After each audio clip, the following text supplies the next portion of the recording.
그래서 말씀 한번 보십시다. 12장 22절부터 28절. 그때에 귀신 들려 눈 멀고 벙어리 된 자를 데리고 왔거늘 예수께서 고쳐주심에 그 벙어리가 말하며 보게 된지라. 무리가 다 놀라 가로되 이는 다윗의 자손이 아니냐 하니 바리새인들은 듣고 가로되 이가 귀신의 왕 바알세불을 힘입지 않고는 귀신을 쫓아내지 못하느니라 하거늘 예수께서 저희 생각을 아시고 가라사대 스스로 분쟁하는 나라마다 황폐하여질 것이요 스스로 분쟁하는 동네나 집마다 서지 못하리라. 사단이 만일 사단을 쫓아내면 스스로 분쟁하는 것이니 그리하고야 저의 나라가 어떻게 서겠느냐. 또 내가 바알세불을 힘입어 귀신을 쫓아내면 너희 아들들은 누구를 힘입어 쫓아내느냐. 그러므로 저희가 너희 재판관이 되리라. 그러나 내가 하나님의 성령을 힘입어 귀신을 쫓아내는 것이면 하나님의 나라가 이미 너희에게 임하였느니라. 예. 저는 서울에 있는 어떤 대교회에, 대교회라고 그럽니다. 가본 건 아닌데, 그 김아무개라는 목사가 있어요. 근데 그 사람이 뭐라고 얘기를 했냐면, 인간의 정상 수명이 120년이라고 보는 거예요, 이 사람은. 그렇게 얘기를 하더라고. 인간의 정상 수명이 120년인데, 누구든지 다 그 정도 나이까지는 살아야 된다는 거예요. 그 사람 얘기가. 그래서 거기까지는 그렇다 칩시다. 120세까지 사는지 어떻게 하는지 하여튼. 예. 그래서 120살까지 사는 건 이제 그렇다 치고, 그 사람 말에 의하면 뭐라고 또 얘기를 하냐면 120살 안에 죽으면, 그러면 120살까지 사는 게 정상인데 그 안에 죽으면 그 영혼이 억울해서 쉬질 못한다는 거예요. 이제 거기서부터 좀 이상하기 시작하는 거예요, 이제 얘기가. 120살까지 사는 건 사는 건데 그 안에 죽게 되면 그 영혼이 억울해서 쉬질 못한다는 겁니다. 그리고 막 떠돌아다닌다는 거예요. 본 것처럼 얘기를 하더라고. 그래서 그 억울하게 죽은 영혼들이 있기 때문에 물에 빠져 죽은 자리에서 또 물에 빠져 죽는다는 거야. 그리고 자동차가 사고 난 지점에서 또 사고가 난다는 겁니다. 그게 그 사람 얘기가. 그러니까 그렇게 떠돌아다니는 영혼을 예수의 이름으로 쫓으면 그럼 거기서 더 이상 사고가 안 난다. 그런 얘기를 하더라고요. 글쎄 그거 목사 말이라기보다 무슨 무당 말 같잖아요. 예. 무당이 하는 말하고 비슷하지 않습니까? 예. 그 사람이 주장하는 신학이 귀신 신학이에요. 근데 그 사상이 외국까지 수출된답니다, 그게. 외국에서 그 신학 배우려고 많이 온대요. 그 귀신 신학을 배우러. 그렇게 많답니다, 그게. 그 사람이 그 주장하는 것 중에 특이한 게 뭐냐면, 모든 병은 다 귀신으로부터 온다는 거예요, 이 사람 주장이. 모든 병은 다 귀신으로부터 왔다는 거예요. 아주 그렇게 일괄적으로 주장해요. 귀신 쫓아내면 병이 난다. 그래서 이제 나는 사람이 나오는지 어떤 사람들이 많이 온다는 거예요, 외국에서도. 그 말 맞습니까? 아니, 그렇지 않습니다. 병이 귀신으로부터 영향받아서 오는 게 있어요. 성경에 나오니까. 오늘도 그런 얘기 나오겠습니다만. 그러나 일반적으로 그냥 병리학적인 병도 있어요. 병균이 들어왔다든가 물리적인 현상으로 오는 병도 있다니까요. 누가 갑자기 감기에 걸렸다라든가 넘어져서 골절상을 당했다라든가 과로해야지 몸살이 났다든가 그게 다 귀신 때문에 오는 거예요? 그렇진 않죠. 넘어져서 골절된 거는 그 실수로 된 거지. 그리고 과로하면 또 피로해서 몸살도 날 수 있는 거죠. 그 전부 귀신하고 연결시키는 거예요, 이 사람이. 이제 무리한 해석이 되는 거죠. 그래서 그 정상적인 시각 볼 때는 그 정상적인 해석이 아니거든. 근데 주일날이면요, 그 일대가 사람들이 얼마나 많이 오는지 교통이 막 막힌답니다, 거기가.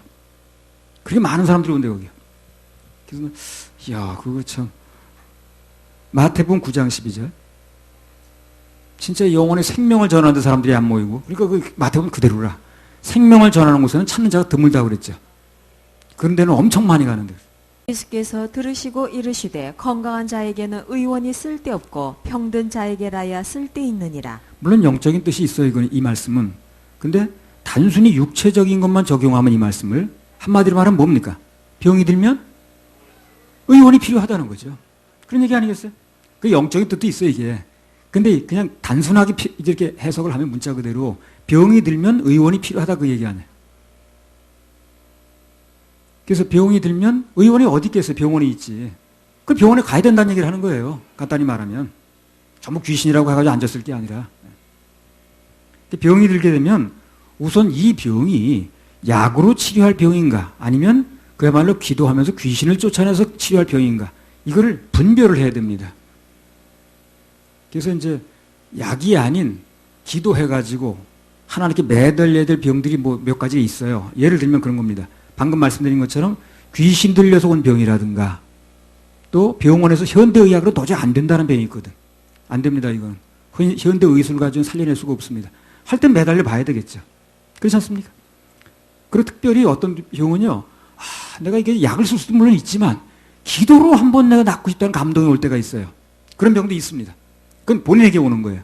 근데 정말 기도로 한번 매달려 보고 싶다, 주님께. 그런 감동이 강하게 오면 그렇게 밀고 나갈 필요가 있습니다, 그때는. 그렇게 올 때가 있어요. 그러면 그 믿음이 그를 구원하는 거거든요. 그때는 금식도 하고 뭐 철야도 할 필요가 있겠죠. 그런 감동이 오지도 않았는데 무조건 기도로 고친다고 버티는 것은요, 그건 현명한 방법이 아니에요. 야고보서 5장 14절. 전부 귀신한테 몰아붙일 일이 아니라니까. 그건 귀신이 억울해야 합니다. 귀신이 억울해날까지 신경 쓸 건 없지만. 야고보서 5장 14절. 너희 중에 병든 자가 있느냐? 저는 교회의 장로들을 청할 것이요 그들은 주의 이름으로 기름을 바르며 위하여 기도할지니라. 병든 자에게 기름을 바르면서 기도하라는 것도 뭐예요? 간단히 말하면 그러면요, 약을 쓰면서 하라는 거예요. 그 얘기입니다. 그 말 아닙니까? 가장 일반적인 방법은 약도 먹으면서 병원 치료도 받으면서 기도하면 되는 것입니다. 그래, 우리 박성기 집사님 약국도 좀 처음 기도를 한다 그러면 우리 박성기 집사님 어떻게 하나 그래? 왜 그러냐면요, 약으로 낫든 기도로 낫든 전부 하나님의 역사입니다. 그게 그 약으로 난다고 인간의 역사가 아니에요. 그렇게 생각하면 안 됩니다. 약으로 낫든 기도로 낫든 다 하나님의 역사입니다. 이렇게 믿으십니까? 그렇습니다. 그 약 재료는 누가 창조한 거예요? 하나님 만드신 겁니다. 약 재료를 사람이 만들어내는 게 아니에요. 사람은 그냥 그 찾아내가지고 그냥 그 화학식 이렇게 해가지고 만드는 것 뿐이지 그 자체를 인간이 창조하는 게 아니라고. 그래서 약을 만들어서 먹어도 나도 다 하나님의 역사입니다, 그게. 사도 바울 같은 경우에도 어떻게? 의원 누가가 주치의로 따라다녔죠. 여러분 아십니까? 그래서 그 사도 바울이 병들거나 급한 일 있으면 그 누가가 의원이에요. 다 응급조치를 해주고 그랬어요. 그럼 뭐하러 의원 누가가 쫓아다니라 그래? 다 기도를 하면 되지. 그게 아니라는 거예요. 그럴 경우도 있지만 그렇지 않을 경우도 일반적인 경우도 있는 거예요. 병은 귀신의 영향으로 오는 것도 있고 단순히 육체적인 그런 병리학적인 원인에서 오는 것도 있어요. 그래서 그 원인에 따라서 거기에 대처하는 방법도 다르다는 거. 그걸 염두에 두고 이제 들으시면 됩니다. 자, 그렇게 놓고 오늘 본문인 마태복음 12장 22절을 다시 한번 읽어보세요. 그때에 귀신 들려 눈멀고 벙어리 된 자를 데리고 왔거늘 예수께서 고쳐주심에 그 벙어리가 말하며 보게 된지라. 그럼 이 사람의 병은 어디서부터 온 거예요? 그건 맞습니다. 귀신 들려온 거예요. 성경이 이렇게 얘기를 하니까. 귀신 들려온 병이라고 그러잖아요. 그래서 일반적으로 보면요, 눈이 멀거나 아니면 벙어리거나 둘 중에 하나입니다. 눈도 멀고 벙어리 된 사람은 별로 본 적이 없죠. 그렇죠? 그런 사람 봤습니까? 눈도 멀었는데 벙어리야. 벙어리인데 눈도 멀었어. 그런 사람 거의 본 적 없죠. 둘 중에 하나예요. 눈이 멀든가 아니면 뭐 벙어리든가. 근데 오늘 귀신 들려온 이 사람은 어떻습니까? 둘 다 못 쓰는 거예요. 앞도 못 보고 말도 못해. 당연히 듣지도 못합니다. 그래서 말을 못하면 듣지도 못해요. 먼저 못 들으니까 말을 못하는 거예요. 그래서 벙어리를 뭐라고 하는지 압니까? 농아자라고 합니다. 농아자가 무슨 뜻이에요? 귀 먹을 농자에다 벙어리 아자예요. 그래서 귀가 먹고 벙어리 같이 와요. 못 들으니까 입력이 안 되니까 말도 안 되는 거예요. 같이 옵니다. 그래서 여기 대부분 한 가지씩 오게 되는데 벙어리든가 눈을 멀든가 둘 중에 하나인데 여기 이 사람은 귀신 들려왔는데 보니까 보지도 못하고 듣지도 못하더라는 거예요. 말도 못하고. 그래서 귀신으로부터 오는 병의 특징은 뭐냐면요, 아주 잔인하다는 겁니다. 굉장히 잔인해. 이 듣지도 못하고 보지도 못하는 거예요. 말도 못하고. 그런 병은 그렇지는 않거든, 보통 보면. 듣지도 못하고 보지도 못하게 하는 겁니다.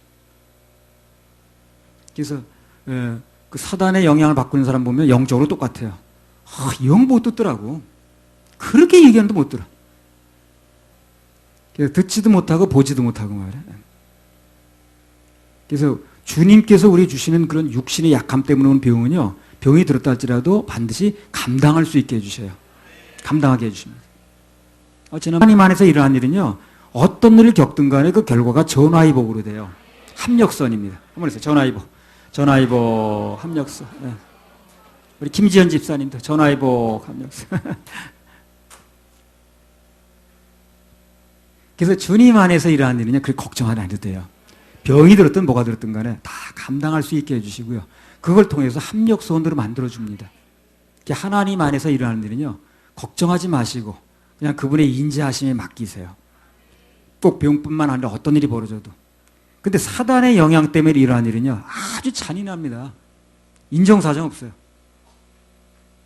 그래서 귀신의 영향 때문에 일어난 일이라고 판단되면, 그렇게 판단이 되면 그야말로 과감하게 예수 이름으로 쫓아내야 됩니다. 특히 이제 불신의 마음이라든가 낙심됐다라든가 실망됐다라든가 절망이 오든가 또 음란한 마음이 자꾸 들어온다, 이런 것은 대부분 그 귀신의 영향입니다. 지난번에 말씀드렸잖아요. 그런 것들이 자꾸 나를 괴롭힐 때는요, 자기 속에 그 영향을 미치는 귀신에 대해서 나가라고 예수 이름으로 과감하게 명령해야 됩니다. 나가라 그러면 나가요. 나중에 또 들어올 때 또 들어오더라도. 귀신으로 영향으로 된 병들이 판단되면 그건 쫓아내야 낫습니다. 약으로는 또 되질 않아요, 그런 게. 현대인들이 또 이 문제 중에 하나가 뭐냐면요, 사단의 존재를 또 인정을 안 하더라고. 귀신이 어디 있니? 그거는요, 하나님의 존재를 부인하는 것만큼 위험한 일입니다, 그것도요.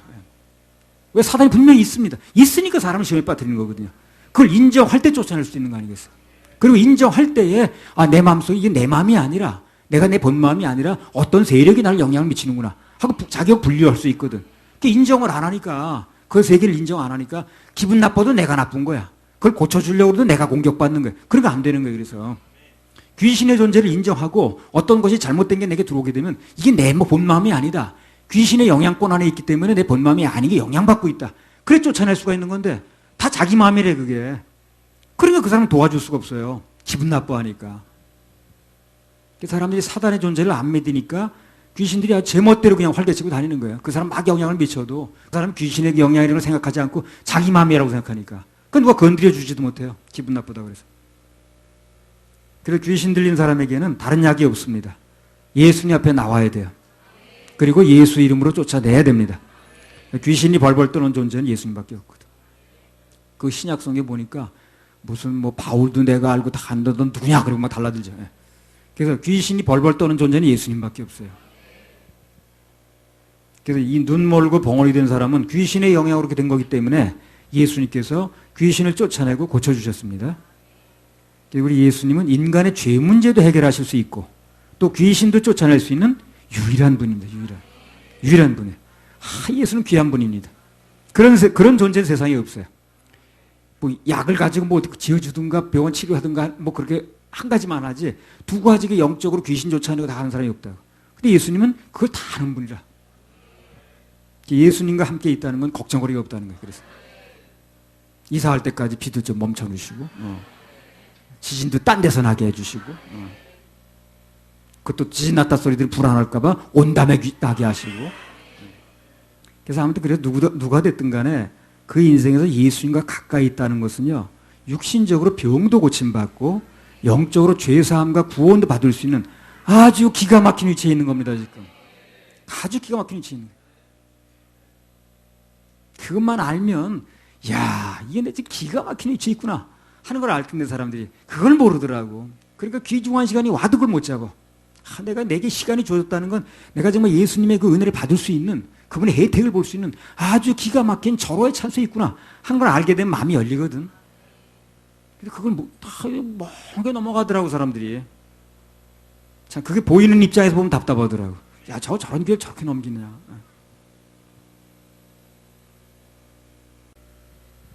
그래서 예수님 가까이 있다는, 그분의 말씀을 들을 기회가 있다는 건 아주 기가 막힌 찬스가 온 거예요.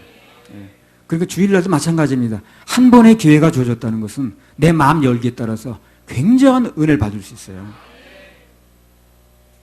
그런데 문제는 뭐냐? 예수님께서 가까이 계실 때 그 찬스를 잡는 사람이 있는가 하면 괜히 쓸데없이 비난만 하다가 딴짓만 하다가 그걸 놓치는 사람들이 있다는 거예요. 그런 사람이 오늘 제목에 의하면 뭐예요? 답답한 사람들에게. 그것도 참 답답한 사람들. 마태복음 12장 22절 24절. 그런 사람 참 많더라고. 답답한 사람. 마태복음 12장 22절 24절. 그때에 귀신 들려 눈 멀고 벙어리 된 자를 데리고 왔거늘 예수께서 고쳐주심에 그 벙어리가 말하며 보게 된지라. 무리가 다 놀라 가로되 이는 다윗의 자손이 아니냐 하니 바리새인들은 듣고 가로되 이가 귀신의 왕 바알세부를 힘입지 않고는 귀신을 쫓아내지 못하느니라 하거늘. 오늘 바리새인 같은 사람들이라 예수님의 기적을 다 보고도 그분을 통해서 다 일어나는 일을 보면서도 혜택을 볼 생각을 안 하고, 그 예수님 보면 예수님 만나면 혜택 볼 생각을 해야 돼요. 내가 예수님 도와드릴 생각하지 마시고요. 그분을 통해서 내가 혜택 볼 생각을 해야 되는 거예요. 그게 신앙이에요. 신앙이 안 되고 종교심으로 나가는 사람은 내가 자꾸 뭘 열심히 해서 그걸 도와드리려고 그래. 그거는 종교심입니다. 신앙은 그분 통해서 내가 덕을 보려고 하는 거예요. 사람 통해서 덕 보려고 하지 마시고 주님 통해서. 그게 신앙입니다. 그럼 예배가 재미있고 신앙생활이 재미있습니다. 왜 하면 할수록 나 덕보는 거니까. 자꾸 내가 뭘 내고 뭘 하려고 그렇게 밀고 나가는 게 힘든 거예요, 그게. 예수님 통해서 덕볼 생각은 안 하고, 뭘 귀신의 왕, 바알세부를 통해서 귀신을 쫓아낸다는 둥, 귀신의 왕이 귀신을 쫓아내는가. 논리적으로 안 맞지. 그런 말도 안 되는 비난하는 거야, 이 사람들이. 그래서 예수님이 아주 가까이 계신데도 덕을 못 봐, 이 사람들이. 눈앞에 두고도 말도 안 되는 소리만 하다가 혜택을 못 보는 거지. 이게 답답한 사람이라는 거예요. 오늘날도 참 예수님 말씀을 권면해주면 그 말씀을 받아들이고 덕볼 수 있는 기회가 생겼는데, 그걸 괜히 무슨 예수 믿는 것들은 어쨌다는 등 이런 소리만 하고 있다가 그 기회를 놓치더라는 거죠. 답답한 사람은 오늘 바리새인들처럼 예수님 말씀으로 바로 눈앞에 와 계신데 그걸 받지를 않고 엉뚱한 소리만 들었다가 그 기회를 놓친다는 겁니다. 똑같이 한 시대 예수님 모시고 살았거든요, 그 사람들이. 그러면서도 어떤 사람은 그분을 통해서 막 은혜 받고 구원 받고 병 고치고 눈도 뜨고 말도 하는데, 어떤 사람은 엉뚱한 소리만 하는 거예요. 그냥 귀신 왕을 쫓아가다 힘이 입어서 그렇다는 둥. 답답하고 허황된 소리만 하다가 아무 혜택도 못 받더라고. 사단은요, 오늘 이게 똑같아요. 귀신이 와가지고 뭘 하냐면 모든 걸 막아서 귀도 막고 눈도 막아서 못 보게 만들고 못 듣게 만드는 거예요. 귀신의 작전은 그때나 똑같아요. 이 사람 못 듣고 못 보죠. 귀신이 하는 게 똑같습니다. 오늘날도 영적으로 못 보게 만들고 못 듣게 만드는 거예요. 참 그거 신기하더만. 그러니까요, 내가 그런 마음이 들게 되면요, 귀신을 과감하게 쫓아내고 귀를 열어야 됩니다. 눈을 열어야 돼요. 귀신의 작전은 그거거든. 못 보게 하고 못 듣게 하는 거예요. 그러면 되니까. 교회 오면 뭐 합니까? 못 듣게 하면 되는 건데. 교회 오는 자체를 막지 않아요. 오라는 거예요. 그럼 못 듣게 하는 거예요. 못 보게 하는 거예요. 딴 생각해요. 그럼 아무 소용 없는 거예요. 그러니까 교회 오게 되면 그런 생각이 들어가게 되면 귀신을 쫓아내야 돼. 그러나 마음을 열어야 돼. 그래야 말씀이 들리거든. 그 귀신의 작전을 알아야 돼요. 결국 못 보게 하는 거예요. 못 듣게 하는 거예요. 그 작전에 말려든 사람은 아무것도 못 들어. 무슨 얘기를 듣지 못하더라고. 그리고 보지도 못하고. 뭔데 초점만 하고 있다. 그런 운명의 갈림길에서 어떤 사람은 그 말씀을 받고 구원을 비롯한 모든 혜택을 누리는가 하면, 어떤 사람은 엉뚱한 반응만 보이다가 그 기회를 놓치고 나중에 어떻게 됩니까? 놓치면 끝나요? 슬피 울며 통곡하는 시간이 오는 거예요. 예수님 가시는 곳에는 항상 축복과 저주가 같이 있는 거예요. 그래서 선택하는 겁니다. 예수님은 가나만한 분이 아니에요. 있으나만한 분이 아니라 분명히 그분이 가시는 곳에는 축복과 저주가 같이 있습니다. 그걸 알아야 돼요. 예수님이 계시는 곳에는, 예수님이 가시는 곳에는 축복과 저주가 같이 있다. 영원한 운명이 거기서 판별되는 겁니다. 믿고 받아들이는 사람에게는 구원받아 영의 눈이 열리고 귀가 뜨이고 말문이 열린 축복이 오죠. 축복의 기회가 맞아요. 근데 그걸 놓치는 사람, 비난하고 엉뚱한 소리만 하는 사람은 오히려 그분 만나는 게 저주의 만남이 되는 거예요. 차라리 안 만났으면 못 들었으면 못 들었다 그럴 텐데, 못 들었다는 말은 못 하는 거예요, 나중에. 들었으니까. 누구든지 주님을 만나면 일단 말씀을 들으면 일단 들은 겁니다, 그게. 자기가 거절한 거지. 그래서 나는 못 들었단 말을 못 하는 거예요, 나중에. 핑계치 못하리라 그러잖아요. 그리고 주님을 만났다는 것은, 그 말씀 앞에 섰다는 건 굉장한 기회가 두 가지가 온 거예요, 지금요. 기회든가 그것을 저주든가. 이런 게 다 알고 보니까요, 그 말씀 한마디 선포될 때가 얼마나 귀중한 순간이라는 거. 그걸 알아야 돼요. 그 사람이 기회가 될 수도 있고 영원한 저주거리 될 수 있는 거예요. 난 핑계를 못 대니까. 들었잖아요. 참으로 답답한 사람 첫 번째는 뭐라고 그랬습니까? 예수님 가까이 계실 때 혜택을 못 본다 그랬어요. 다 만들어 놓은 건데, 다 준비해 놓은 건데, 받아들이면 되는데, 부뚜막에 소금 집어넣으면 되는데, 그걸 못 받는 거예요. 답답한 거죠. 그렇게 된 원인은 교회의 책임도 있어요. 받게끔 만들어주면 되는데, 받는 방법을 모르는 거예요. 얘기를 안 해가지고. 참으로 답답한 사람 두 번째는요, 중립적인 신앙을 가진 사람이 있어요. 신앙이 중립이라고 그런다.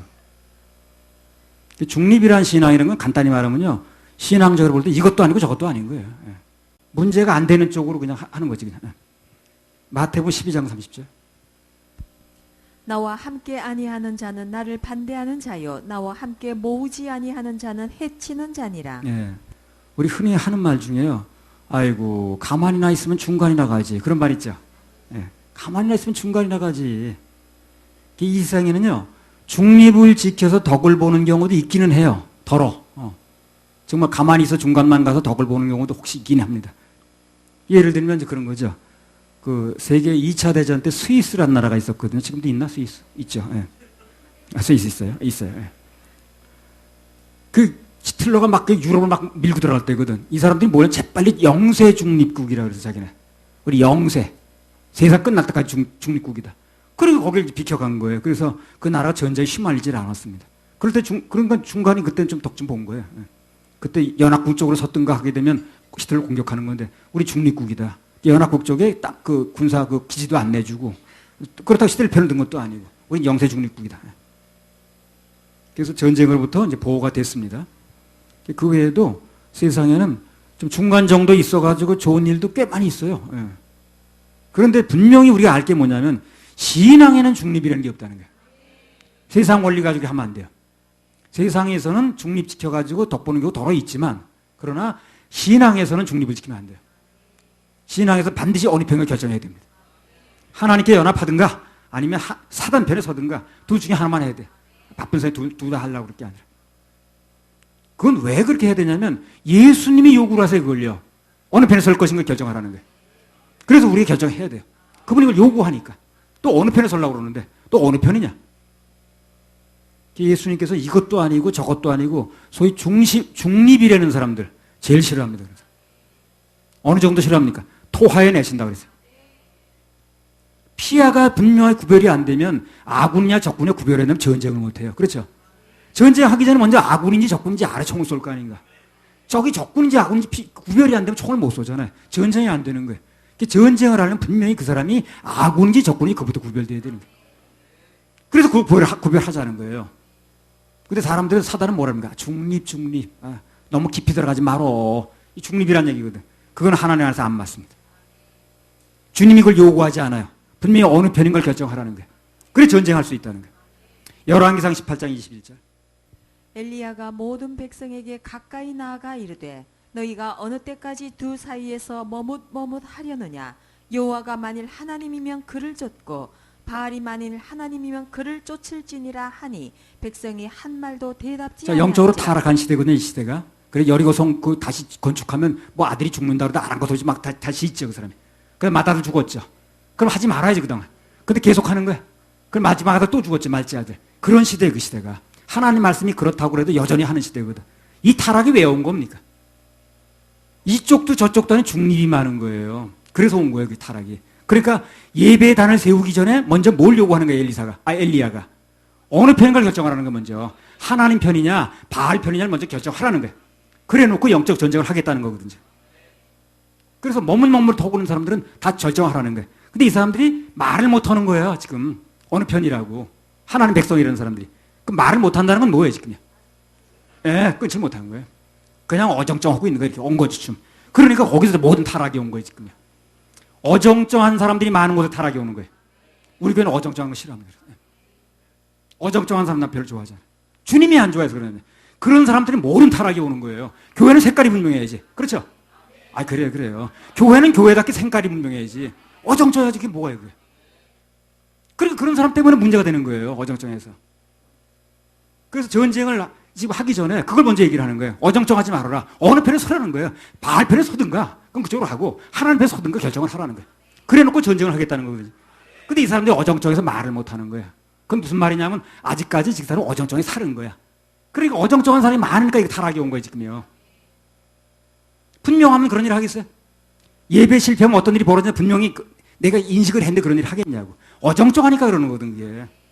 어정쩡한 게 모든 게 문제 망치는 거예요. 먹으면 정령 죽는다고 그랬죠. 그럼 그 분명 믿고 먹든가 둘 중에 하나 되는데 사탄은 뭐라 합니까? 죽을지도 모르거든? 이러거든? 예. 그게 어정쩡하게 만드는 거예요, 그게. 어정쩡하게 만드는 거죠. 먹으면 죽는다고 그랬잖아요, 정령 죽는다고 그랬잖아요. 그럼 그걸 믿어야 되는데 죽을지도 몰라. 그러니까 안 죽을 수 있다는 얘기잖아요, 그게. 또 어정쩡해지는 거예요. 교회는 분명히 선을 거줘야 됩니다. 비난이 오거나 말거나. 그걸 어정쩡해서 될 일이 아닌 거예요. 그건 교회 망쳐놓습니다. 분명히 선을 그어주면 그러면 따라오는 사람도 있고 뭐 싫다고 가는 사람도 있겠죠. 그럼 분명히 따라오는 사람도 하고 하면 되는 거예요. 어정쩡한 거 어디다 먹을 거예요. 그리고 정말 양발만 걸쳐가지고 양다리 걸쳐가지고 일이 안 되는 거예요. 그 교회가 힘을 못 써요. 그래서 어정쩡해가지고 교회에 있으나 많아요. 사회 전혀 영향을 못 미치는 거예요. 그래서 우리 교인들이 그 어정쩡한 자세를 취하게 되면 직장에서도요 영향을 못 미치는 거예요. 분명히 선을 그어야 됩니다. 내 편인가 네 편인가를. 그래서 하나님 편에 선 사람들은 그분의 큰 역사의 주인공들이 되는 거예요. 계시록 3장 15절 16절. 내가 내 행위를 아노니 내가 차지도 아니하고 더웁지도 아니하도다. 내가 차든지 더웁든지 하기를 원하노라. 내가 이같이 미지근하여 더웁지도 아니하고 차지도 아니하니 내 입에서 너를 토하여 내치리라. 자 보세요. 미지근해가 이것도 아니고 저것도 아니면 그걸 끝나는 게 아니에요. 예수님이 토하여 내친다는 거예요. 신앙에 있어서 중립적이라는 것은 한마디로 미지근하다는 건데 그런 사람은 예수님께서 토해내 친다는 겁니다. 이걸 우리 잘 들어야 돼요. 물이 뜨겁든가 차든가 뭘 해야 되는 거 아니에요? 뜨거워도 시원하고 시원해도 시원한 거야. 미지근한 거 가지고 시원하단 말 안 하거든. 그럼 뜨거운 국물 마시고 뭐라 합니까? 시원하다고 그러죠. 미지근한 물 먹고 시원하단 말 할 사람 없잖아. 그런 물 먹고 싶은 마음도 별로 없는 거고.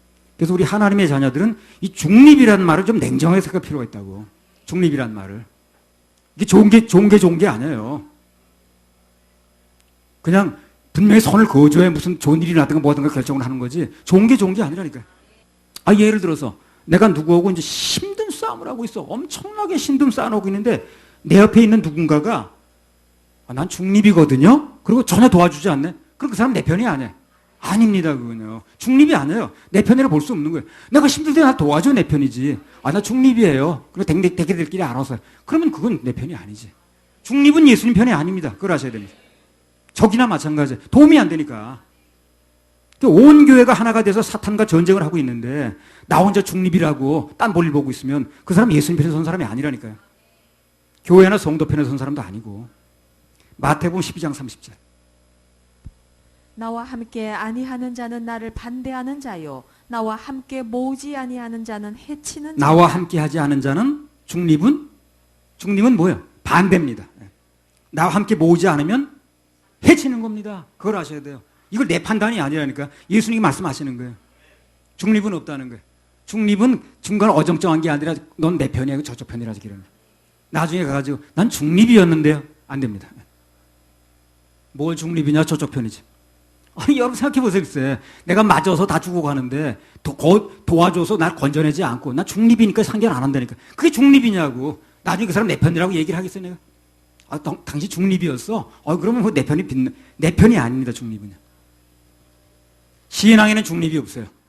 세상에 뭐 중립해서 뭐 좀 좋은 게 있는지 모르지만 신앙은 절대 중립이 없습니다. 난 중립적으로 말한 적이 없어요, 여기서. 난 우리 교회 이렇게 만들고 싶지 않아. 중립으로 만들고 싶지 않아. 그거는 안 되는 거예요. 예수님 토해 내칠 일밖에 없어요. 그렇게 교회를 만들어도 되겠어요? 그래서 오늘 예수님께서는 나와 함께 하지 아니하는 자는 반대하는 자라고 그랬어요. 나와 함께 모으지 않은 자는 해치는 자다. 분명하게 말씀하셨습니다. 분명하게 말씀하셨으니까 분명하게 알아들으면 되는 거예요. 그래서 우리가 예수님 편에 분명하게 서려고 하면 사람들이 꼭 듣는 얘기가 하나 있죠.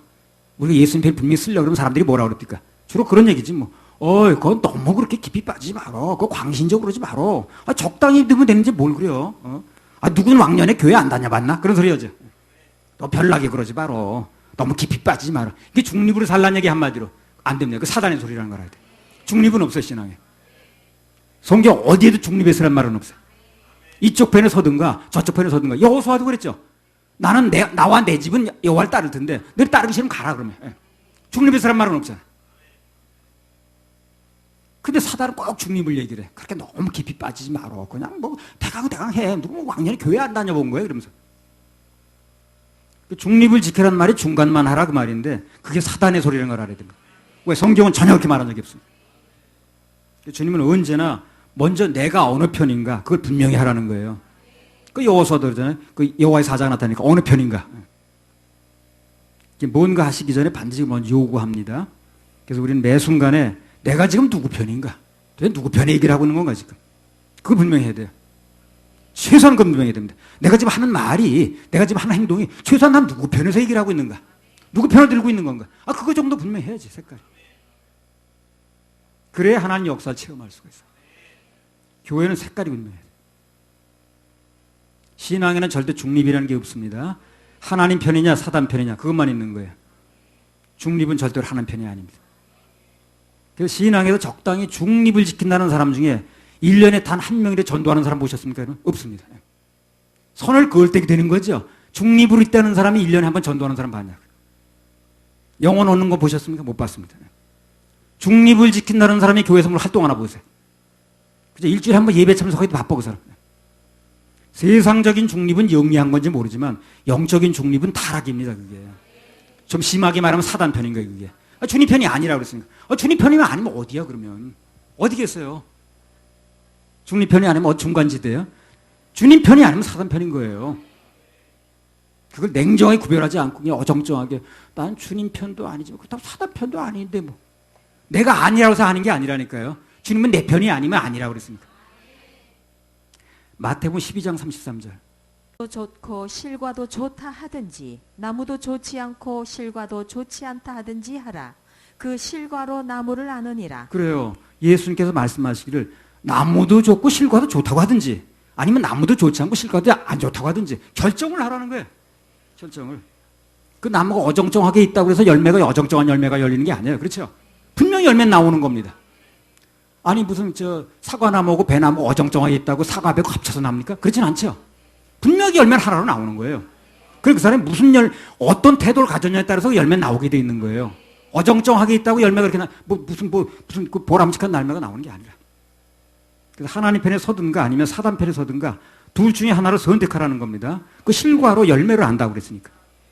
그래서 그가 일생 동안 하나님 편에 섰는가 아니면 중립이란 면분화에 우두커니 구경만 했는가. 나는 열매로 나옵니다. 그게. 열매로 나오는 거예요. 그거 속일 수가 없어요. 열매가. 나는 일생 동안 중립으로 살았는데. 중립이란 열매가 있지 않다니까요.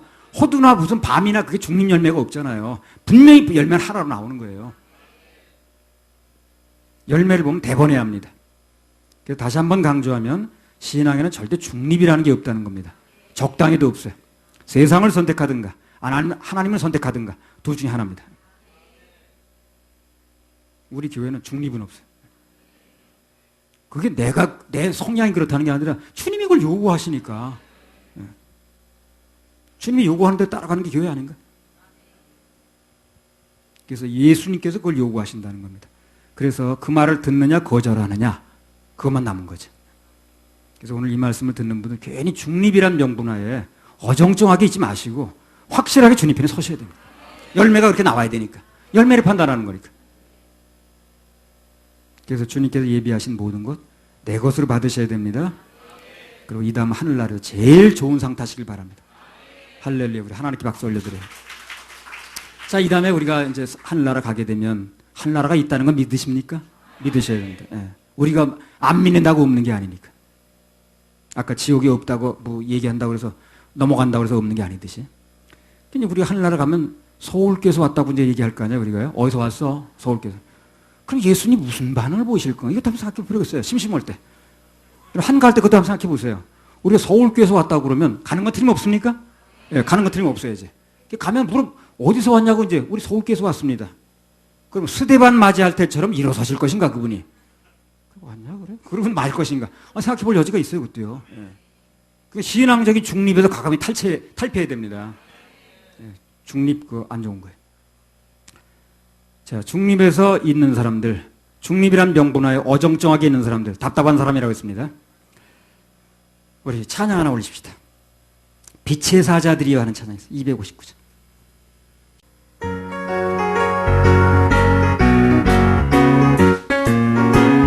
빛의 사자들이여 빛의 사자들이여 어서 가 어둠을 물리치고 어둠 물리치고 주의 진리 모르는 주의 진리 모르는 백성에 복음의 빛 비춰라.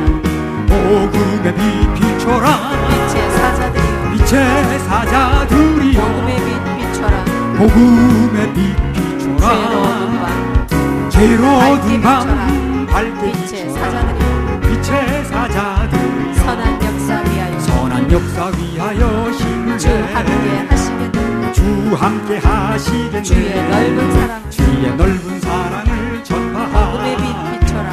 복음의 빛 비춰라 빛의 사자들이여 빛의 사자들이여 복음의 빛 비춰라. 복음의 빛 비춰라 죄로 어둠 밤 죄로 밝게 어두운 밤 밝게 비춰라 빛의 사자들이여 주님 부탁하신 주님 부탁하신 말 순종하라 이 진리 전파하라. 이 진리 전파하라 산과 바다 산과 바다 건너가 힘을 다 복음의 빛 복음의 빛 비춰라 빛의 사자들이여 복음의 빛 비춰라. 복음의 빛 죄로 비춰라 어둠 밤 죄로 어두운 밤 밝게 비춰라 빛의 동서남북 사자들이여 어디나 동서남북 어디나 주님만 땅끝까지 의지하고 주님만 의지하고 어두워서 못 보는 어두워서 못 보는 복음의 빛 백성에 비춰라. 복음의 빛 비춰라 빛의 사자들이여 빛의 사자들이여 복음의 빛 비춰라. 복음의 빛 죄로 비춰라 어둠 밤 죄로 어두운 밝게 밤 밝게 비춰라 빛의 사자들이여 아멘. 죄로 어두운 밤 밝게 비춰라. 자, 참으로 답답한 사람 세 번째입니다. 세 번째는요, 성령을 거역하는 사람이에요. 이것처럼 또 답답한 사람이 없어요. 마태복음 12장 31절 32절. 그러므로 내가 너희에게 이르노니 사람의 모든 죄와 회방은 사심을 얻되 성령을 회방하는 것은 사심을 얻지 못하겠고 또 누구든지 말로 인자를 거역하면 사심을 얻되 누구든지 말로 성령을 거역하면 이 세상과 오는 세상에도 사심을 얻지 네, 못하리라. 나는 성경에 기록된 말씀 중에서 이 구절이 가장 무서운 말씀 같아요. 무슨 말씀입니까? 이 세상에서 우리가 지은 모든 죄는 다 해결을 받죠. 예수님 보혈 그 공로를 믿는 순간 해결이 되지 않습니까? 그렇죠? 예, 모든 죄라고 그랬으니까. 강도짓을 했든, 뭐 절도를 했든, 간음죄를 지었든, 뭐 세상에 여러 간음죄를 지었어. 예수님 맞은 용서가 되는 거예요, 그게. 간음죄 포함하지 않는단 말이 없으니까. 심지어 뭐 무슨 뭐 자살 포함 자살을 했어도, 살인을 했어도, 그 모든 죄는 예수님 안에서 다 용서받을 수가 있습니다. 그렇죠? 맞습니다. 그래 성령을 거부하고 해방하는 그 죄만큼은 이 세상에서도 저 세상에서도 절대 용서가 안 된다는 거 아니에요. 그래 무섭죠. 그래 무서운 거 아니에요. 그럼 결코 용서받을 수 없는 그 죄, 다시 말해서 성령을 회방하는 죄가 어떤 죄냐는 거예요. 뭐 여러 번 얘기를 했습니다. 이거. 근데 이것도 교회에서 헷갈리더라고. 다른 데서는. 이게 또 엄청나게도 헷갈려 이게. 헷갈릴 일이 전혀 없는 건데. 고린도전서 12장 3절. 자, 인터넷 들으시는 분들은 잘 들으세요. 굉장히 중요한 얘기입니다. 고린도전서 12장 3절.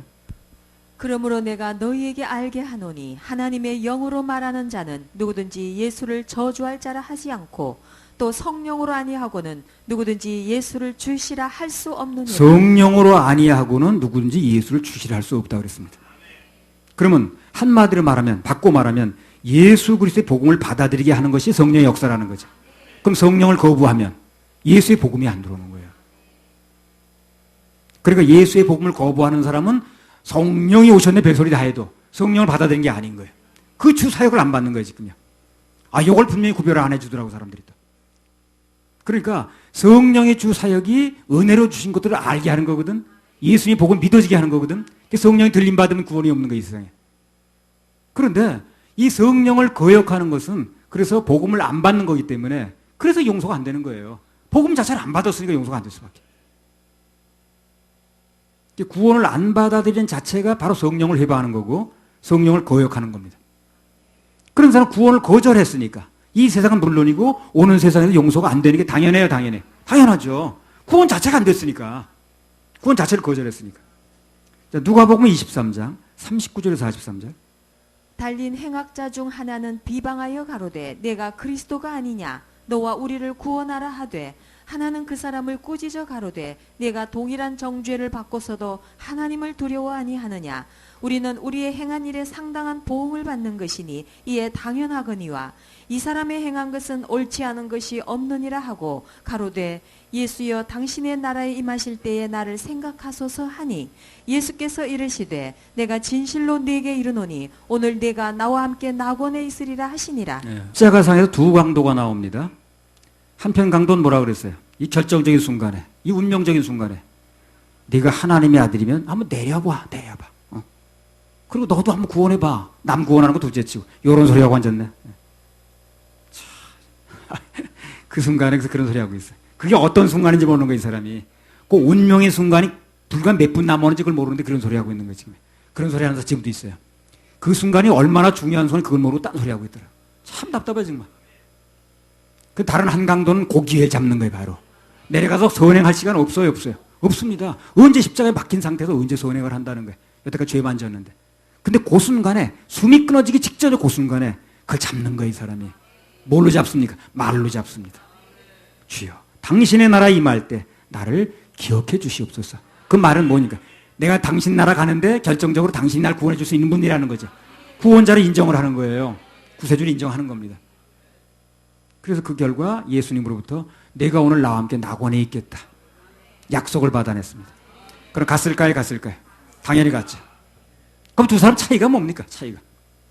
한 사람은 예수님을 그 결정적인 순간에 받아들인 거예요. 그래서 강도지 외에는 아무것도 잘한 일이 없지만, 이 사람은 선행한 적이 없지만, 그러나 그리고 십자가에 달린 상태에서 선행을 할 수도 없지만, 그런 신세였지만 은혜로 구원을 받는 거예요. 그 순간에 마음을 여는 것 때문에. 그 한순간이 그렇게 중요한 거예요. 한순간이. 특별히 하나님 안에서는, 예수님 앞에서는 한순간이 그렇게 중요합니다.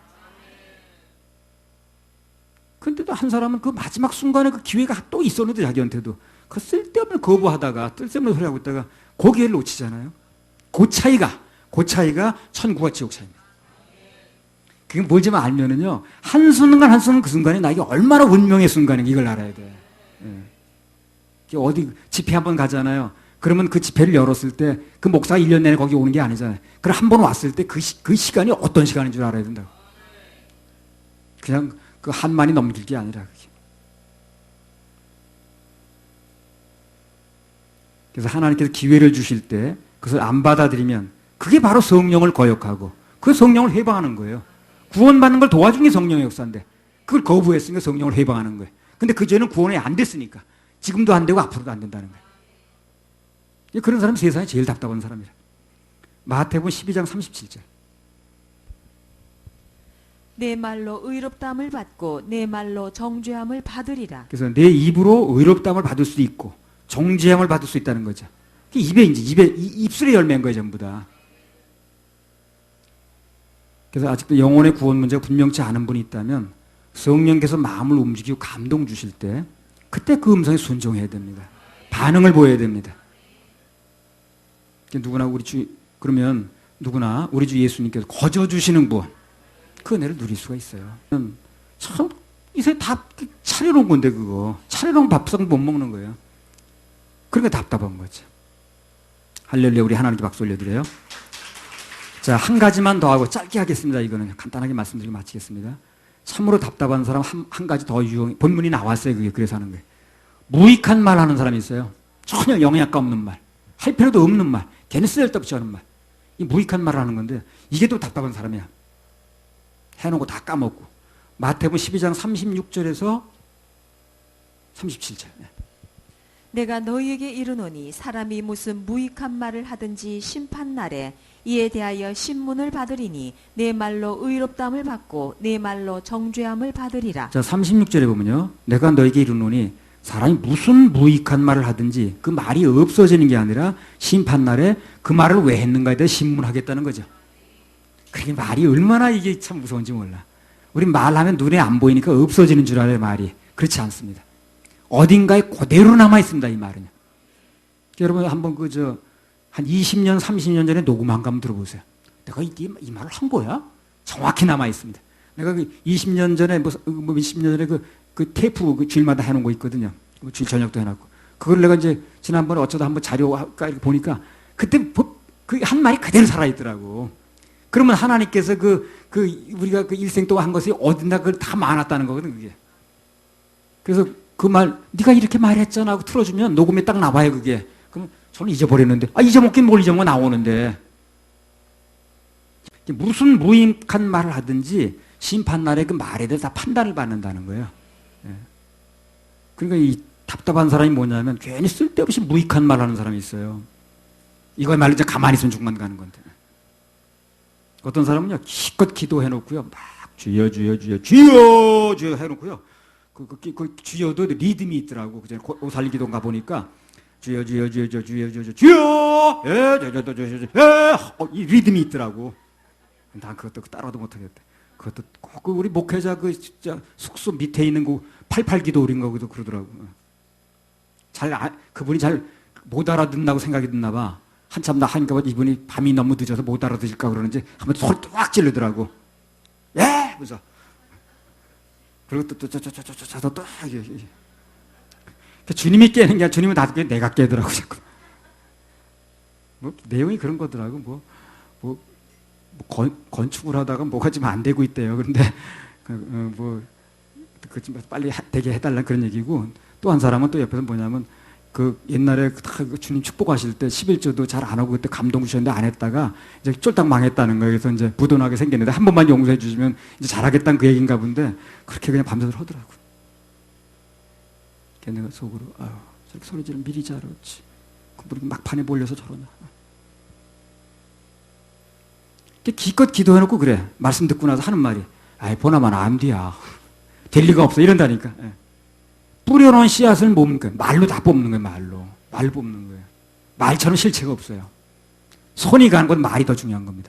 그래서 여러분 한 대 맞은 것보다 주먹을 한 대 맞은 것보다 말로 맞은 게 더 가슴 아픈 게 바로 그래서 그런 거예요. 그게 더 실체입니다. 말이. 그렇죠? 발로 한 대 차인 것보다 그건 조금 지나면 괜찮아요. 통증이 없어지니까. 근데 말로 한번 맞아보세요. 몇십 년 가지. 예수를 믿는다고 하면서도 열매가 없어. 말로 심은 거 다 뽑아버리는 거야. 말과 행동이 자꾸 부정적인 것만 보고 부정적인 말만 하는 사람은 답답합니다. 그거. 왜 그러냐면 기껏 심어놓고 다 말 뽑아버리니까 통장에 남는 게 없어요. 지난번 속초에서 내가 말씀드렸죠. 그런 경우는 자동이체가 돼가지고 마이너스 통장 된다고 그랬잖아요. 그래 나는 열심히 넣었어. 그런데 말로 자꾸 부정적인 말 하다 보니까 그 자동이체가 돼가지고 막 영적으로 나가버려. 나가보니까 난 많이 쌓여놓은 줄 알았는데 마이너스야. 그런 사람은 이제 주님께서 주신 복이 많이 있어요. 나중에 누리지도 못하고요. 나중에 마이너스 통장입니다. 말을요, 자꾸 믿음의 말을 해야 되고요. 감사의 말을 해야 되고요. 가능하면 좋은 곳 찾아서 얘기를 해야 되고요. 나도 이거 참 많이 고치긴 고쳐야 되는데. 그래서 노력은 합니다. 노력은. 조금 무슨 말하다 부정적인 말이 나올 것 같으면 가능하면 긍정적으로 바꾸려고 그러고 부정적인 말이 여기까지 나와도 참으려고 그러고 그게 다 나중에 씨로 오는 거거든. 그게 내가 영적으로 별로 넣어놓은 것도 많지 않지만 그나마 조금 넣어놓은 것도 다 나가면 어떻게 하는 거야. 그래. 그래서 교회에 그런 사람들이 많이 모이면요, 그런 부정적인 말이 많이 모이면 축복이 많이 제한됩니다. 교회가 전체적으로 소원해봐요. 그래서 그런 말이 나오지 않도록 서로 조심을 시켜야 돼요. 영적인 말이 다 마이너스 통장이요, 다 돌아다닙니다. 그래서요, 그런 분위기가 돼버리면 앉아서 손해들을 봐요. 그래서 우리 손해보지 말고 좀 이제 통장에 들어가는 말 좀 하자고. 좋은 일이 많으려면 서로 조심을 해야 됩니다. 신약성경에 보게 되면 예수님께서 복을 주시거나 구원을 주시거나 병을 고쳐주실 때 항상 뭔가 하신 말씀이 있어요. 그게 뭐냐면 내 믿음대로 될지어다 그랬거든. 그 말씀 아주 자주 했습니다. 왜냐면 누가 됐든 그 믿음 이상 누릴 수는 없거든. 믿음에서 말이 나오는 거거든. 그게. 그래서 믿음이 없는 말, 또 부정적인 말, 그런 말들이 다 무익한 말의 대표적인 거예요. 다 빠져나가니까. 그 말도 아니고 소리입니다. 그냥. 이 기도도 엄격히 말하면 뭡니까? 말이 올라가는 게 아니에요. 말이 올라가는 게 아니라 그 사람 믿음이 올라가는 겁니다. 믿음이 올라가는 거예요. 말이 올라가는 게 아니라. 그냥 소리만 낸다고 기도가 아니라니까요. 다 올라가는 게 아니라 그대로 될 것이라는 믿음이 올라가는 거죠. 내가 소리를 냈다고 올라가는 게 아니에요. 소리는 여기 대기권도 못 뚫습니다. 그렇죠. 지붕도 못 뚫어. 내 소리가 지붕 뚫고 나가니까 못 나가지. 그러니까 소리는 그렇게 뚫질 못해요. 내 믿음이 뚫는다는 걸 아셔야 돼요. 그 기도가 믿음을 타고 올라가는 거예요. 우리가 드리는 헌금도 마찬가지고요. 그 종이 쪽에 올라가는 게 아니에요. 그건 사람들이 필요해서 쓰는 것 뿐이고요. 하늘로 올라가는 건 내 중심이 올라가는 거예요. 그래서 헌금 속에 들어있는 중심, 그게 믿음이 향이 돼서 올라가는 거거든. 그 중심이 얼마나 중요합니까? 고린도후서 8장 12절. 할 마음만 있으면 있는 대로 받으실 터이요 없는 것을 받지 아니하시리라. 한마디로 뭡니까? 헌금은 손으로 하는 게 아니라 마음으로 한다는 거죠. 예, 마음으로 하는 거예요, 마음으로. 그래서 손으로 우리가 드립니다만 사실은 그 손이 갈 때 내 마음이 있는 거거든. 헌금함에 뭘 넣을 때 그냥 툭 던져놓지 마세요. 농구 골대가 아닙니다, 여기는요. 그러지 마시고 믿음과 소원을 같이 드리세요. 그 소원이 믿음을 타고 올라가는 거예요. 그러니까 이 헌금 종이 쪽은 여기 남아서 사람들이 쓰지만 그럼 내가 드린 믿음은 올라갑니다. 중심도 올라가요. 그 중심을 드리는 게 중요하지. 올라가는 걸 드려야지. 봉투에다가 가능하면요 그냥 헌금만 넣지 마시고요. 여러분 소원을 좀 쓰세요 거기다가. 예. 그럼 주님께서 보고 응답하십니다. 돈은 사람들이 운영비에 쓰는지 모르지만 그 중심은 사람들이 쓸 수 없어요. 그건 주님이 받으시는 거예요. 그리고 중심을 보시고 그 중심에 해당된 대로 응답을 하시는 겁니다. 그러니까 그 봉투에다 꼭 중심을 좀 쓰시라니까. 내가 간절히 뭘 원합니다. 예. 우리 오은혜 자매가 오늘 평가받는 거 잘 받길 원합니다. 그 중심을 이렇게 썼으니까 그 중심이 이제 올라가면 주님 받으시는 거예요. 예. 그러니까요 매사에 뭐 안 될 거예요, 뭐 힘들어요, 어려워요, 뭐 아이고 어려운 거 다 알지요. 근데 어려운 걸 쉽게 하는 분이 그분이라니까. 예. 날 기준하지 말고요, 자기 기준하지 말아요. 어려운 건 자기나 어려운 거지 하나님이 어려운 게 아니에요. 안 된다, 힘들다 그러면 입에 담고 있지 마세요. 네, 답답한 사람입니다. 왜 자꾸 빠져나가니까 그게. 아니 내가 그거 넣어놓고 왜 바짝 빠져나가게 만드냐고. 그 말 그대로 힘들고 어렵게 돼버립니다. 말대로 되는 거예요. 아니 뭐 사람도 그러대. 말이 시된다고. 전에 뭐 한국에 뭐 그 배구 뭐 결승전 있었대. 그 뭔지 해다. 근데 그 기자가 세 번 내리기였으니까 오늘 뭐 네 번만 이기면 끝난다면 그거 아니 뭐 세 번 이기면 끝난다 그랬던가? 그러니까 오늘 한 번만 이기면 끝나겠네요 제자. 그러니까 이 사람이 아유 한 두 번 더 해야죠 그랬거든. 근데 그날 졌어. 그러니까 내가 오늘 끝낸다고 그럴 걸 괜히 또 그냥 갑자기 물어오는 바람에 겸손한다고 그래. 겸손이 아니라 그게 그냥 그 말 때문에 그냥 더 하게 됐다고 막 그런 소리 하더라고. 그래서 어떤 데는 눈앞의 환경 때문에 부정적인 마음이 싹 들어올 때가 있거든. 그냥 그 말을 입 밖에 안 내려고 애를 쓰는 거야 나도. 실제로 그렇게 될까 봐. 우리 부부간에 대화하다 보면 그런 말이 막 나올 때가 있더라고. 부부간에 대화하니까. 그래도 그런 말 밖으로 안 내놓으려고 아주 애를 써요. 나오면 그게 문제가 되는 거예요 그 말이. 그리고 이제 나도 모르게 나오면 또 회개의 힘을 심어야 돼. 돈 나가 진짜. 회개의 힘을 자꾸 심다 보니까 이제는 돈 나가니까 내가 가장 말을 조심하게 되더라. 여러분 외상 회개하지 마세요. 물질을 한번 심어보세요. 그러면요 돈 나가는 약국에서 그런 말 안 해요. 나는 회개의 힘을 자꾸 심으라는 바람에 그러니까 자꾸 돈이 나가니까 말을 더 아끼게 되더라고. 그냥 외상으로 넘어가는 게 아니기 때문에. 에베소 5장 4절. 근데 회개의 힘을 안 심었다고 여러분 남았다고 좋아하지 마세요. 어디로 나간다 그랬어요? 마이너스 통장. 자동이체. 누추함과 어리석은 말이나 희롱의 말이 마땅치 아니하니 돌이켜 감사하는 말을 하라. 예, 그래서 누추함과 어리석은 말이나 희롱의 말이 마땅치 아니하니 돌이켜 어떻게 해라? 감사하는 말을 해라. 여기 말씀대로 누추함과 어리석은 말이나 희롱의 말 대신 오히려 감사하는 말을 하자고요. 감사합니다. 언제나 주님을 기대하는 말, 그리고 같은 값이면 소망의 말을 해야 됩니다. 그게 장래 좋은 씨앗을 심는 거예요. 그게 바로 그냥 없어지는 게 아니고. 마태복음 12장 36절 37절. 내가 너희에게 이르노니 사람이 무슨 무익한 말을 하든지 심판날에 이에 대하여 신문을 받으리니 내 말로 의롭담을 받고 내 말로 정죄함을 받으리라. 네, 무익한 말은 어떤 것이든지 전부 심판 대상입니다. 말대로 되니까 심판이 받는 거예요. 그렇죠? 말대로 되니까 심판인 거예요. 이게 바로. 심판이 뭡니까? 말대로 되는 거예요. 그래 심판인 거예요. 그거 안 될 거야 그러면 안 되는 거야. 그래 심판이 온 거지. 그렇잖아요. 그러니까 말 조심해야 되는 거예요. 말대로 되니까 심판인 거예요, 그게. 심판이 뭔지 몰라, 사람들이. 말대로 되니까 심판이라니까. 빌립보서 4장 6절 7절. 잘 될 거야, 그러면 어떻게 되는 거예요? 잘 되는 거예요. 그러니까 이제 그 말대로 받는 거예요. 심는 대로. 안 될 거예요, 그러면 안 되니까. 그런 심판을 받는 거예요. 아무것도 염려하지 말고 오직 모든 일에 기도와 간구로 너희 구할 것을 감사함으로 하나님께 아뢰라. 그리하면 모든 지각에 뛰어난 하나님의 평강이 그리스도 예수 안에서 너희 마음과 생각을 지키시리라. 여기 말씀대로 자꾸 믿음과 소망의 말을 하면, 사랑의 말을 하면 하나님께서 그 마음을 지켜주신다는 거예요. 내가 소망의 마음을 가지고 소망의 말을 하면 소망적인 일이 될 수 있도록 지켜준다는 거죠. 그럼 결국에 무슨 일이 벌어질까요? 소망적인 일이 벌어지죠. 염려, 걱정거리가 있어도 소망의 말을 하면 그 소망적인 말대로 되길 바라는 마음이 있겠죠. 그 마음을 지켜준다는 거예요. 바로. 그 마음을 지켜준다는 거예요. 그래서 소망적인 일이 일어나는 거예요. 그래서 마음에도 없는 말을 할 필요가 없는 거죠. 전부 속으로는 잘 되길 바라면서. 모든 것은 우리 말대로 된다는 거, 그게 중요합니다. 구원도 마찬가지예요. 구원도요. 로마서 10장 10절. 구원도 그 말의 결과란 거예요. 그게. 사람이 마음으로 믿어 의에 이르고 입으로 시인하여 구원에 이르느니라. 마음으로 믿어졌어. 그걸 입으로 시인하면 구원이 되는 거예요. 그래서 아까 십자가 강도 얘기했잖아요. 그 사람의 마음이 어떤 마음을 가졌든 간에 입으로 나온 대로 되는 거예요. 입으로 나온 대로. 무슨 말을 하느냐가 그게 중요한 거예요. 잠언 12장 14절. 사람은 입의 열매로 인하여 복록에 족하며 그 손에 행하는 대로 자기가 받느니라. 복을 뭘로 받는 거예요? 입의 열매로. 말만 잘해도 그 사람 복 받고 살아요. 절대 길가로 나앉거나 그 인생 망가지지 않습니다. 말만, 그 말하는 게 미천드는 게 아니거든, 사실상. 그렇죠? 세금 붙는 것도 아니고. 우리 이 습관만 바꾸면 되는 거예요.